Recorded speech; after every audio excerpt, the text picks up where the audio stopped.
Okay, so you were bulimic, is that right? Mm-hmm. And anorexic as well, or just bulimic? Well, they called it anorexia binge purge type, so it was technically both. In a way, I was anorexic when I was 12 years old.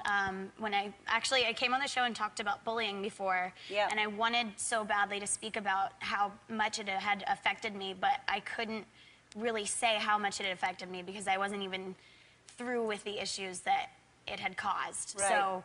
And that started the cutting then? You would cut yourself? Right. And because you felt so badly about yourself? Right. I think that years of abuse in school and just, you know, so many things were said to me that just haunted me every day. And I went from having all these friends to none. And that's the effects that bullying can have on you. And that's why I'm so adamant and outspoken about why it's so important to get the awareness out there that teen bullying can cause these issues. You know, I struggled with cutting, with anorexia, basically bulimia, and were you drinking or doing drugs or anything like that? I would be lying to you if I said that I never experimented or self-medicated with drugs and alcohol. And people around you must have seen this going on, and everyone just tried to prop you up and put you on stage so that everybody was making money. I mean, obviously, it was a brave thing for whatever happened to go into treatment because you were making money for a lot of people, and yet you inside were a mess. It was really difficult because on one side I had my family and my closest friends telling me, you need to go into treatment. And then I had the pressures of some people that didn't really care. And luckily, those people are out of my life now. Good. You know, those people are nowhere. I don't speak to them. They're out of my life. And, good.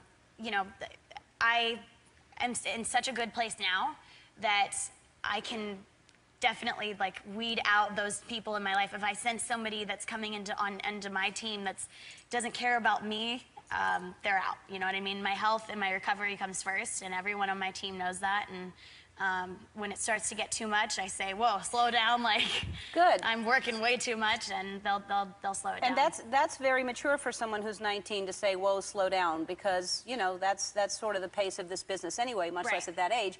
And for you to actually, to recognize, because I think you have to be healthy to recognize unhealthy. If you're unhealthy, you're just surrounded by unhealthy people, and you don't know any different because they're just, you know, they're kind of on the same page. Exactly, and that's why I was so successful with manipulating the people around me with my addictions, and that's what happens when you are, you know, you've lost control of yourself to a disease. So if you, obviously, a lot of young girls are looking at you and seeing that you went through stuff that maybe they're going through right now. And how can you, in a quick soundbite, how do you talk to those girls and say, you know, what advice do you have for them? Well, one of the reasons why I became so outspoken when I decided to come out of treatment and talk about my issues was because when I grew up and I was dealing with the pressures to be thin, it was the time in the tabloids when very, very skinny girls were on the cover of every magazine. And that's what I was looking up to. So that's what I had to idolize. I don't want that for young girls to idolize. No. So unhealthy. It is. It's very unhealthy.